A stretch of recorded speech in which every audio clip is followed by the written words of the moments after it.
when it comes to Declan Rice, I think maybe I've been guilty of this as well. I'll be the first to kind of admit it. I think you go into seasons with opinions and you draw conclusions, and over the course of the season, football can prove you wrong.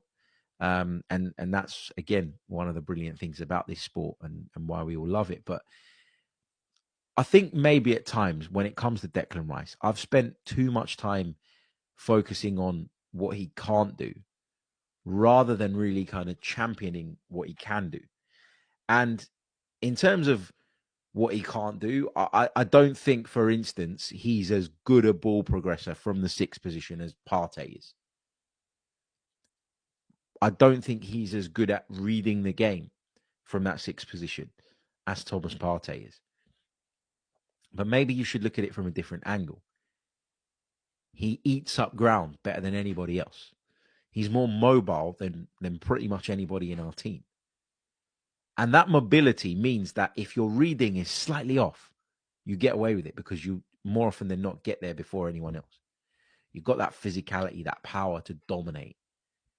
So when we're talking about Rice in the midfield, in whichever role, whether that's as a 6 or as an 8, maybe we shouldn't be focusing on what he can't do. Maybe I shouldn't be saying, well, he's not as good a ball progressor as Thomas Partey. Doesn't mean he can't progress the ball, by the way. I just think Thomas Partey's really fucking good at it. Like, I shouldn't be looking at it and saying this is what he can't do. I should be looking at it and saying it's what he can do. You know, he can dominate physically. He can carry the ball through the lines. If you talk about him in the 8 position, instead of talking about, you know, maybe a lack of guile or that little bit of cuteness that you sometimes need in the final third, maybe I should be talking about the fact that he's got a rocket of a shot on him, that he's incredibly powerful in his running, that he's got the fitness to join in with the forward line and then get back and support defensively as well. That he's got that physical presence that means you can put the ball in the box for him to attack it. Maybe I should be focusing on those things. And I think because it's been a slightly underwhelming Premier League campaign for Arsenal, I don't think there's any way of escaping that conversation, regardless of how well we do in the Champions League. That'll always be the kind of overarching feeling when reviewing our Premier League season.